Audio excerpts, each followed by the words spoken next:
Automated counting machines pwedeng ma-hack? What? Alright, kinasuhan ako ng COMELEC dahil sa isang video kung saan pinag-uusapan ko yung kahinaan ng automated counting machines or ACM at pwede ba silang ma-hack? Ito po si Attorney Harold Respicio at kinasuhan ako ng COMELEC at ipapadisbar din daw nila ako at tatanggalin din daw yung lisensya ko bilang CPA mula sa PRC. Wow! Nakakatakot, alright? Yung video na yon na sinasabi nila ay pinatanggal na nila mula sa Facebook. So, hindi nyo ma-access. So, pag-uusapan natin ngayong araw na ito kung ano yung laman ng video na iyon. Alright. Ako bilang abogado ay isa rin akong IT expert kasi bago ako naging abogado ay isa akong CPA. Nagtrabaho ako sa Deloitte, ang #1 auditing firm sa buong mundo. At ang expertise ko was information systems audit. Kaya alam ko ang lahat ng mga bagay na yan. Marunong akong mag-code at marunong akong mag-hack. Ang trabaho ko before was tignan yung mga kahinaan ng mga computer systems at sasabihin ko, "Hoy, pwedeng i-hack ito, baka gusto mong ayusin." Actually, dun sa video na yon, sinabi ko lang na, "Hoy, COMELEC, merong kahinaan itong automated counting machines, baka gusto ninyong ayusin." So, Attorney Harold Respicio, ano ba yung sinasabi mong kahinaan doon sa video na yon? Ang sinabi ko was, sabi ko, kapag connected yung ACM sa internet bago mag-print ng election return, pwedeng ma-hack yung makina at madaya ang eleksyon. Wow, Attorney Harold Respicio, please explain. Ano ba ang proseso ng pagboboto gamit ang automated counting machine? So, ito po yung proseso. Ayon sa rules na inilabas ng COMELEC, yung automated counting machines ay nasa presinto on the day of elections. Yung automated counting machine na yon ay connected sa internet the whole day.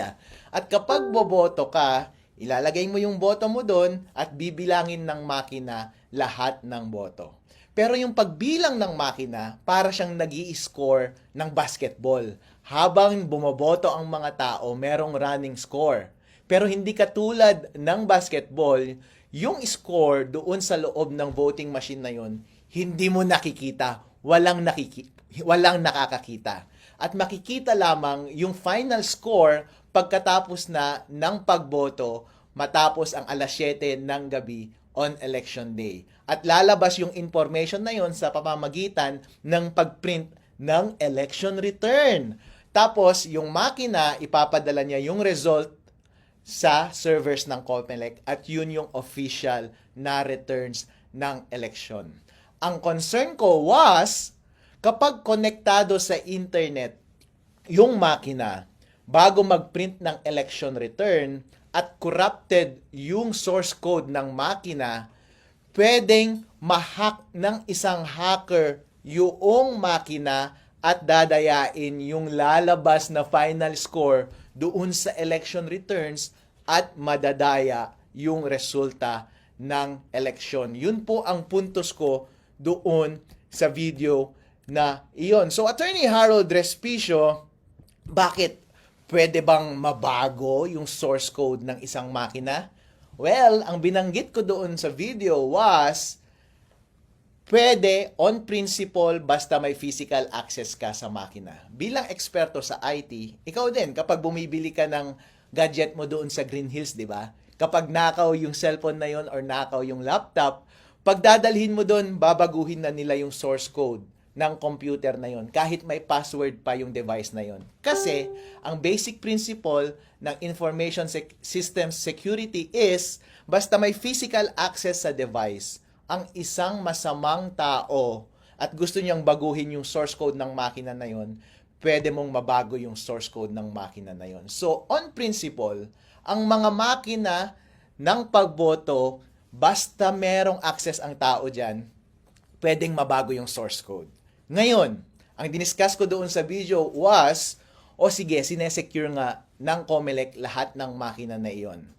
Actually, meron bang opening, ang sinabi ko sa video is, meron bang opening or instance na baka hindi nakatingin yung gwardiya na merong bad actor doon at baguhin niya yung source code? Kayo na lang ang humusga, di ba? So, mahirap iwasan yon kasi kahit gaano ka pa ka-stricto sa pagbantay ng makina, kahit konting sandali lamang na merong access ang masamang tao doon sa makina, halimbawa, galing sa loob ng gobyerno, kung gusto nilang dayain yung eleksyon, pwede nilang dayain yung eleksyon. Yun yung binanggit ko doon sa video na iyon. Ngayon, hindi mo maiiwasan yung bagay na iyon. Kaya ang alternatibo mong solusyon dyan ay kapag nagtanim sila ng masamang code, source code doon sa makina at may opening sa hacker, pwedeng i-hack. Dapat ang gawin mo, during election day, wag mo siyang i-connect sa internet. Kasi kahit corrupted yung source code nun, kahit ano pa ang gawin ng hacker, hindi niya ma-access yung device. Therefore, hindi niya mababago yung score. And kapag hindi niya nabago yung score, ang lalabas na score ay yung tamang score sa makina at walang magagawa yung makina. Once i-connect mo na siya sa internet later at ipadala mo yung results sa server ng COMELEC, hindi mahirap nang dayahin yun kasi may kopya na lahat ng watcher ng totoong resulta ng eleksyon. Yun yung binabanggit ko na pwedeng opening doon sa video na iyon. Doon sa video na iyon, naging detailed ako sa pag-discuss ng teorya ng computer securities at paano i-take advantage yung kahinaan na yun doon sa sistema ng automated counting machine. So, nag-code ako doon, dinemo ko kung paano mo talaga siya gagawin code by code, line by line, at ginamit ko itong laptop ko para i-demo in actuality paano siya gagawin. Para, pag nakita ng COMELEC yung video na yun, oo nga no, o kaya nakita ng taong bayan yung video na yun, sasabihin nila, oo nga no, convincing yung explanation ni Harold. Pwede ngang mangyari. Ayusin nga natin to. Actually, yun yung purpose ng video na yun eh. Yun yung hope ko na sana maayos ng COMELEC yung rules nila. Kasi, ang simple lang siyang pwedeng ayusin. Walang mawawala sa atin. Ang gagawin lang ng COMELEC is, babaguhin niya lang yung rules niya kung paano natin i-handle yung ACM machines during election day. Kasi right now, may lunabas na rules ang ACM kung paano i-operate yung voting machine na yun on election day. At kapag babasahin mo yung rules, connected na siya sa internet on the whole day. And walang instruction doon na dapat hindi siya connected sa internet or dapat i-connect mo lang siya sa internet after mag-print ng election returns. Ang recommendation ko was, bilang eksperto, ay magdagdag ka lang ng isang linya doon sa rules mo, COMELEC, at sabihin mo doon na wag mong i-connect sa internet habang nagbobotohan at habang nagpiprint ka ng election return. At i-connect mo lang sa internet pag magsesend na ng data papunta sa server ng COMELEC. May masama ba dun? Walang masama dun.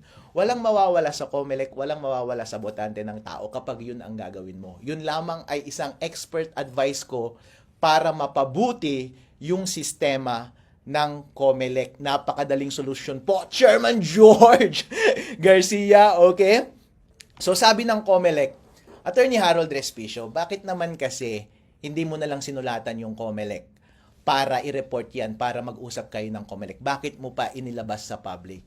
Actually, sir, nilabas ko yung video na yon on the day na nag-demo yung COMELEC doon sa aming probinsya, sa Reyna Mercedes Isabela. Kasi tumatakbo rin akong vice mayor doon sa aming probinsya. And during demonstration, kinausap ko yung head ng COMELEC sa aming bayan. Tinanong ko siya about sa vulnerability na ito. Hindi niya masagot at dinismiss niya ako. Dismissive siya sa akin. Pinakausap niya sa akin yung provincial COMELEC. Tinanong ko siya, pinagalitan pa ako. Dinismiss niya ako at binabaliwala niya yung concern ko. So anong gagawin ko? Malamang kapag erase ko sa COMELEC, since ganun na yung attitude niyo COMELEC, wala na akong ibang choice. Kundi ibigay sa taong bayan yung impormasyon na yon at sila ang mismong magtutulak sa COMELEC na improve nila yung sistema nila. Alright? At sinasabi rin ng COMELEC ngayon, merong isang question na yang si Harold Respicio, nagkakalat lang yan ng masamang impormasyon, misinformation. Kasi kung nagsisinungaling yung voter machine natin, kung pwedeng ma-hack, meron namang randomized audit. So, tama, pwede kang mag-randomize audit. Pero ibig sabihin ba walang nangyaring dayaan? Totally, hindi. Kasi, Kapag meron ako bilang hacker at may access ako dun sa automated counting machine, pwede kong piliin yung machine na pwede kong dayain. Pwede kong sabihin na itong mga makinang ito, wag nating dayain, pero yung makina number 1, 2, 3 dito sa precinct na to, dayain natin. Paano kapag dun sa randomized testing mo, ang itest mo ay yung mga makina na hindi nadaya? The only way na pwede mo lang masabi na totally na walang nangyaring dayaan sa election is itest mo lahat ng voting machine at isecure mo lahat ng resibo ng boto doon sa ballot box na yon. At dapat isa-isahin mo kung nagmamatch lahat ng ballot box at saka yung resulta ng boto. Since hindi ginagawa ng COMELEC, hindi nila pwedeng i-discount yung possibility na pwedeng madaya yung election. Yun yung point ko po doon sa video na iyon. Ang question pa sa akin ng media is, Attorney Harold, bakit ginamit mo ba yung doon sa video mo, ginamit mo ba yung code ng COMELEC, source code ng COMELEC? Hindi! Wala akong kopya ng source code ng COMELEC. Wala akong kopya ng firmware ng voting machines. Wala akong access sa voting machines. Hindi ko alam. Pero lahat kasi ng prinsipyo ng lahat ng information systems, katulad ng mga ACM, ay pare-pareho lamang yan. Ang dinemo ko lang doon ay, kapag ako ay isang eksperto, ganito ang pwedeng mangyari para maayos itong sistema ng COMELEC. So, dinemonstrate ko doon kung saan yung mahina na parte.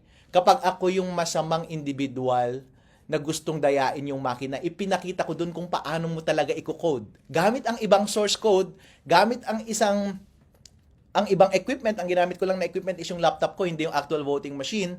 Pero, ang prinsipyo ng pandaraya ng mga makina, ng pagmanipulate ng mga makina ay pare-pareho lamang. Yun lang yung dinedemonstrate ko. In as much as pwede kong i-demonstrate sa kahit na kaninong tao yung mga vulnerability ng kahit na anong gadget. Pero hindi ako nagkaroon ng access sa source code ng COMELEC at yung firmware ng automated counting machines. So yun. At yun nga, pina-down na ng COMELEC yung dalawang video yon na nasa Facebook na nakapost. Ngayon ko lang na-realize na yun pala ang dahilan. Kasi sabi ng Facebook, sabi ko, bakit ninyo tinanggal itong mga videos na ito? Sabi ng Facebook sa akin, kasi may nag-report na nagva-violate ka daw ng batas. Sabi ko, freedom of speech yan. Kaya ako nagsasalita tungkol dito is gusto kong inform yung tao. Dahil kapakanan nila ito, demokrasya nila ito para sa integridad ng halalang 2025. At sana marinig ng COMELEC para magbago ng rules yung COMELEC. Actually, tinanong ako ng media kanina, so Harold, ano ang response mo dito sa mga kasong gagawin sa'yo? Kasi ipapadisbar ka pa daw sa Supreme Court at tatanggalin ka pa daw ng lisensya mo bilang Certified Public Accountant dyan sa PRC. So anong response mo? Talagang ganyan ang buhay. Wala tayong magagawa. Kung gusto nila, kunin na rin nila yung aso ko kasi gusto na naman nilang sirain ng buhay ko. Pero ang bottom line is, Chairman George Garcia, pagkakataon mo to na patunayan ang iyong sarili. Legacy mo ito. Hindi ko alam kung ito ang una o huli mo bilang chairman ng COMELEC. Gusto mo bang matandaan bilang chairman ng COMELEC na nagpapatahimik sa mga concerned citizen na gusto lamang ng tapat na eleksyon? Or gusto mo makilala bilang isang professional at mature na commissioner na nakikinig ng feedback, especially mula sa expert, at titignan mo yung sistema mo kung tama ba o mali. At kung tama, babaguhin mo. At kung hindi naman totoo yung sinasabi ni Attorney Harold Respicio, and then let the public judge for themselves. Dahil pinakamahalaga po lahat ang kalayaan ng tao na magsalita. Nangyari na po ito paulit-ulit sa maraming gobyerno sa buong mundo, kung saan merong mga taga-tuligsa sa gobyerno at pinapatahimik nila yung taong iyon. Pagdating sa huli, ang talo ay yung mga abusadong gobyerno na iyon. Pagdating sa huli, ang katotohanan pa rin ang lalabas. Kaya ang advice ko sa COMELEC ay, kung sa tingin ninyo, aatras ako sa informasyon na to, or aatras ako sa kandidasiya ko, bilang Vice Mayor ng Reyna Mercedes ng Isabela, well, hindi ko gagawin yun. Dahil nagtitiwala ako sa ating batas na ang tama at ang karapatan nating mga individual na malaman ang lahat ng transaksyon ng gobyerno ang siyang magwawagi sa huli. So, yan po. Ako po si Attorney Harold Respicio and this is The Respi Show!